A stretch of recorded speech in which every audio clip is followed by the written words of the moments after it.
ინდივიდუალის მოფიქრება, მაგრამ შინაარსი ის არის, რომ ძალაუფლების გადანაწილება როგორც ასეთი არის ჩვენი გამოწვევა და კონსტიტუცია გამიზნულია იმისთვის, რომ ის მონსტრი, რომელიც ჩვენში ცხოვრობს, პოლიტოლოგიის ენაზე ხშირად ლევიაფანთან შედარებას იყენებენ, ეს ერთგვარი ლევიაფანია, ანუ დემონი, რომელიც ძალაუფლებისთვის იბრძვის სულ.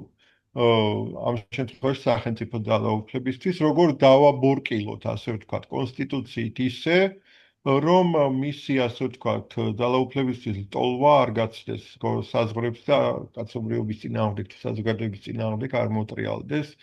ამიტომ ამაში ვხედავ ჩვენ ძალაუფლების გადანაწილების მისიას და ამიტომაც არის, რომ დაბორკილი ლევიაფანის პირიდან უკვე, ასე ვთქვათ, კონსტიტუციური ცეცხლი გამოდის. ეს ყველაფერი მართლა GPT-მ მოიფიქრა ყოჩახ მას. მე ძალიან მომწონს ვიქტორ, შენ როგორც თქვი, ის მონსტრი, რომელიც ჩვენში ცხოვრობს.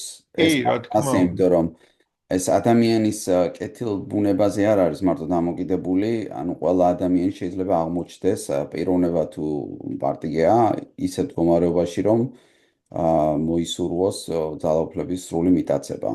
აბსოლუტურად გეთანხმები და უფრო მეტიც კი არ შეიძლება დარწმუნებული ვარ, რომ ყველა ჩვენთაგანი მუდმივად ვაწყდებით ამ რისკს ჩვენ თვითონვე, ოჯახში ურთიერთობაში, სამსახურში ურთიერთობა, ყველგან სამეგობრო, სადაც კი ჩვენ ძალაუფლება გაგვაჩნია, ხშირად გვაქვს ხოლმე ცდუნება ეს ძალაუფლება, ასე ვთქვათ, ბოროტად, შეიძლება უწყინარ ფორმებში, მაგრამ მაინც ბოროტად გამოვიყენოთ ხოლმე, ჩვენი აზრი მოვახვიოთ ხოლმე ხალხს და სადაც ეს უწყინარია, იქ არ გვადარდებს, მაგრამ სადაც ეს სახელმწიფოში ვრცელდება, ასე ვთქვათ, იქ უკვე საგანგაშო ფორმას იღებს და ეს არის ჩვენი კრიზისის ალბათ ერთ-ერთი ამოსავალი წერტილი. მაშინ ასე, მიმდინარე კრიზისმა ცხადყო, რომ საქართველოში დამკვიდრებული საპარლამენტო რესპუბლიკისთვის დამახასიათებელი კონსტიტუციური წესრიგი სახელმწიფო ძალაუფლების მიტაცებისგან ვერ იცავს. და ეს ფაქტია, ძალაუფლება მიტაცებულება. ქვეყნის მართვის სადავეების ვიწრო დაჯგუფების ხელში უკონტროლო დაუბალანსებელმა კონცენტრაციამ მიგიყვანა იქ, სადაც დღეს ვიმყოფებით, ხელისუფლება მოწყვეტილია ხალხს და არ ემორჩილება მას. ვინაიდან მმართველი ძალა უკვე გასულია კონსტიტუციური ჩარჩოებიდან, პოპულარობით სარგებლობს მოსაზრება, რომ პრობლემა სწორედ ამ ჩარჩოებიდან გასვლაშია და რომ კონსტიტუციური წესრიგის აღდგენით კრიზისი დაიძლევა. ეს ნამდვილად ხშირია, ეს მე თვითონაც მაქვს ეს განცდა, რომ პირველ რიგში უნდა აღდგეს კონსტიტუციური წესრიგი, მაგრამ ჩვენი სამუშაოები ზუსტად იმაზეა მიმართული ამ ჯგუფში, რომც აღდგეს კონსტიტუციური წესრიგი, უნდა ვიცოდეთ, რომ სხვა პრობლემაც გვაქვს გარდა კონსტიტუციური წესრიგის დამხობისა. ჩვენ არ უარყოფთ კონსტიტუციურ დარღვევებს, ამ დარღვევების არაერთი მაგალითი სახელზეა და სასწრაფო რეაგირებას ითხოვს, მაგრამ ამავდროულად მივიჩნევთ, რომ კანონი, რომლის დარღვევა ესოდე ნიოლია და რომელიც ძალაუფლების ვიწრო დაჯგუფების ხელში თითქმის აბსოლუტური კონცენტრაციისგან ვერ გვიცავს თავად საჭიროებს გადახედვას.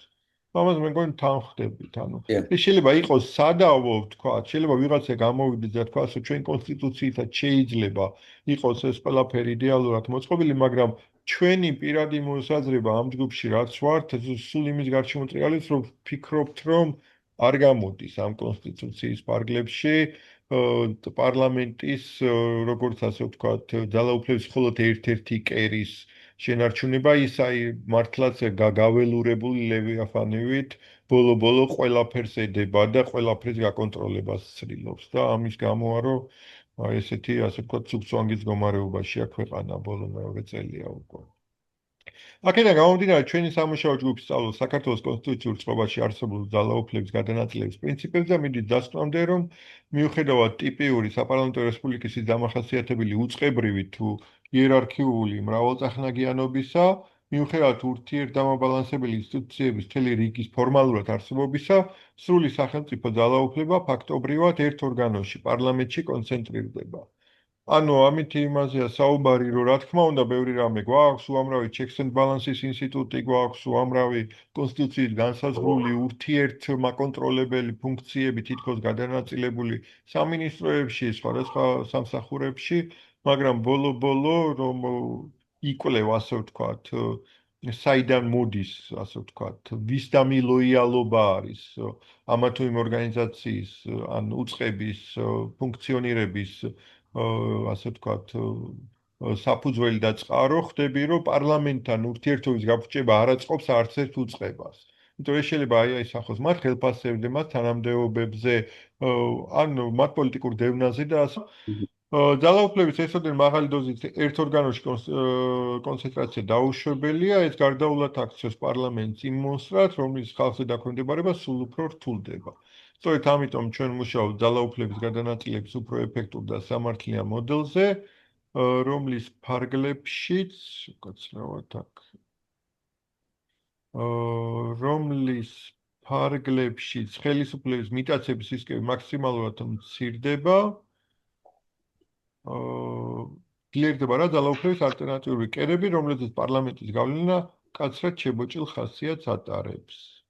ამ განცხადებით შესაბამის სპეციალისტებს და საზოგადოების აქტიურ წევრებს მოგიწოდებთ ჩაერთოთ ჩვენ სამუშაო შეხვედრებში, რათა შედეგზე ორიენტირებული ნაბიჯები სწრაფად დაგენერირდეს. კონსტიტუციის განვითარების გეგმა, რომელიც ჩვენ გვქონდა ცალღაც თებერვალში, მარტში. ეხლა შეგვიძლიათ შევცვალოთ მიდგომა და ესეთი ვარიანტი გავაკეთოთ, ეს 5 თვეზეა გადათვლილი ეს ვერსია. ესე იგი, რა გვინდა კონსტიტუციისგან პრიორიტეტების სია, ეს ამაზე ყოველთვის ვიმუშავებ და ვიქტორმა სწორედ ახსენა, რომ ძალაუფლების მიტაცებისგან და ასე ვთქვათ, balance of power ძალაუფლების შტოებს შორის გამიჯვნა, როგორც ვერტიკალურად, ისე ჰორიზონტალურად იქნება ერთ-ერთი ძალიან ისეთი მთავარი პრიორიტეტი, თუმცა თუ სხვა რაღაცების დაემატება იმ ხალხთან ერთად, რომელიც რომ ამ ჯგუფს შემოუერთდება შემდეგ და უფრო მეტად გამტკიცდება კონსტიტუციის ან ნაწილები ამ მთლიანად, რა თქმა უნდა, ეს გარიცხია. შემდეგ არის ახალი მოდელების თემატური წარდგენა და შედარება, რომელიც სხვა დოკუმენტში დავიწყეთ ჩვენ, ანუ სამ შრეზე და სამივე შტოში. და შემდეგ არის საზოგადოების ჩართულობის გენერირება, სხვა მოდელების დამატება, ეს გაგრძელდება ამ 4 თვის, 5 თვის განმავლობაში, თუ ვინმე შემოიტანს კიდევ სხვა მოდელებს, რა თქმა უნდა, ამასაც განვიხილავთ. და რეგიონებთან ონლაინ ჩართვები. დაახლოებით აი ესეთია და უცხოელი ექსპერტები და კომისიები და ასე შემდეგ, რა თქმა უნდა, მაშინაც შეიძლება დაემატოს, რომ მათთან გავიაროთ კონსულტაცია. რას მოველით კონსტიტუციისგან? კონსტიტუციისგან მე პირადად რასაც მოველი, ზუსტად ამას მოველი, რომ ძალაუფლება არის შედგენილი, ანუ გადანაწილებულია და ამ უფლებას ფლობს ხალხი. ეს არის კონსტიტუცია. ამას განაპირობებს კონსტიტუცია. სხვა ყველაფერი კონსტიტუციაში შეიძლება იყოს, შეიძლება არ იყოს. შვეიცარიელებს თუ შევხედავთ, იქ საგზაო ტარიფები აქვს კონსტიტუციაში ჩაწერილი. ეხლა ეგ ისეთი საკითხია, მეორადი საკითხია. თავარი ეს არის. რას წარმოადგენს ეს ფორმა? ეს არის მონაწილეობის და ინტერესთა კონფლიქტის გამჟღავნების ფორმა. როგორც ამ ფორმის ხელმომწერი, ვაცხადებ, რომ გარდაუვალი გარემოებებისა, რეგულარულად მივიღებ მონაწილეობას ჯგუფის შეხვედრებში და ხელს შევუწყობ ჯგუფის მისიის აღსრულებას. და შემდეგ არის გამჭვირვალობის ნაწილი, გამჭვირვალობის ნაწილში შედის პოლიტიკური კუთვნილება, არ ვარ ასოცირებული პოლიტიკურ პარტიასთან და შეგიძლიათ კომენტარი გააკეთოს ამის შესახებ. და მაქვს ინტერესთა კონფლიქტი, ან არ მაქვს ანუ სხვა რაღაცა კონფლიქტი არსებობს, რომელიც რომ ზღუდავს, რომ ამ პროექტში მონაწილეობა სრული დამოუკიდებლობის ქვეშ მივიღო.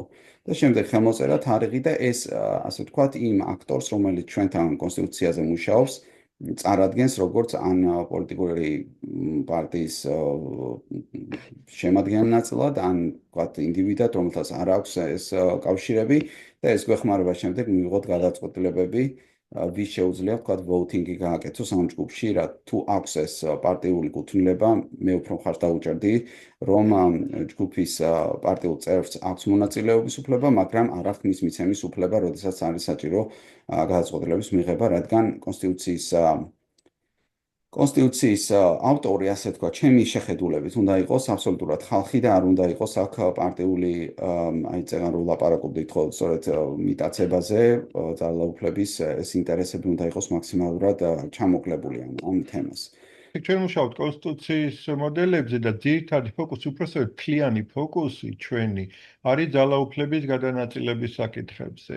ანუ ჩვენ მიგვაჩნია ამ ჯგუფში, რომ რა თქმა უნდა, კონსტიტუცია დარღვეულია და თავზე დაგვახიეს, მაგრამ კონსტიტუციური წესრიგის აღდგენის შემთხვევაშიც კი გვაქვს პრობლემა, რომ ძალიან არის კონსტიტუციურად კონცენტრირებული მთელი ძალაუფლება პარლამენტში. ანუ მთლიანად პრაქტიკულად თავი და ბოლო ყველა უწყებისა გადის იმაზე, რომ პარლამენტი წყვეტს ბიუჯეტიდან დაწყებული სხვადასხვა ორგანოების დანიშნებით გაგრძელებული ერთ სიტყვით პარლამენტში არის მთელი ძალა კონცენტრირებული და ეს მიგვაჩნია ერთ-ერთ პრობლემად საპარლამენტო რესპუბლიკაში ზოგადად და ქართულ რეალობაში კონკრეტულად.